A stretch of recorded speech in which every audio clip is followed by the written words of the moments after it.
ఈసారి 'లోకి మామ' చాలా బాగా గట్టిగా ప్లాన్ చేసినట్టున్నాడు. ఎందుకంటే ఈ ట్రైలర్ చూడగానే నాకు చాలా బాగా నచ్చింది. మెయిన్‌గా చెప్పాలంటే 'రజనీకాంత్' గారు అండ్ 'నాగార్జున' గారి లుక్స్ గురించి చెప్పాలి. 'నాగార్జున' గారి ఫైట్స్ గురించి చెప్పాలి. అదేవిధంగా యాక్షన్ సీక్వెన్సెస్ గురించి చెప్పాలి. మెయిన్‌గా 'లోకేష్ కనగరాజు' మూవీస్ అంటేనే చాలా యాక్షన్ డ్రామా ఎక్స్‌పెక్ట్ చేస్తాం.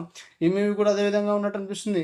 యాక్షన్ సీక్వెన్సెస్, ఫైట్ సీక్వెన్సెస్ అదేవిధంగా 'రజనీకాంత్' గారి లుక్స్ చాలా బాగున్నాయి. చాలా ఫిట్‌గా ఉన్నారు. చాలా చాలా యంగ్‌గా ఉన్నారు. చాలా స్టైలిష్‌గా ఉన్నారు 'రజనీకాంత్' గారు ఇగ. మెయిన్‌గా చెప్పాలంటే ట్రైలర్‌లో చాలా బాగా నచ్చింది నాకేందంటే సు బీజీఎం చాలా బాగుండింది. బీజీఎం చాలా బాగా కొట్టారు.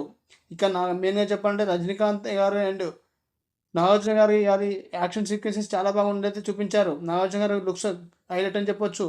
'రజనీకాంత్' గారి బీజీఎం హైలైట్ అని చెప్పొచ్చు. ఈ ట్రైలర్‌లో మెయిన్‌గా చెప్పాలంటే ఫ్రెండ్‌షిప్ గురించి ఉన్నట్టు చాలా బాగా చూపించారు. 'సత్యరాజ్' గారికి అండ్ అదేవిధంగా 'రజనీకాంత్' గారి మధ్య ఉన్న ఫ్రెండ్‌షిప్ అదే మెయిన్ స్టోరీ అని చూపిస్తున్నారు. ఇక మెయిన్ విలన్‌గా మనకు 'నాగార్జున' గారు యాక్ట్ చేసినట్టయితే అనిపించింది. నాకు చాలా బాగా నచ్చింది. Thank you for the watching. ఈ వీడియో మీకు నచ్చినట్లయితే లైక్ చేయండి, సబ్స్క్రైబ్ చేసుకోండి. Thank you.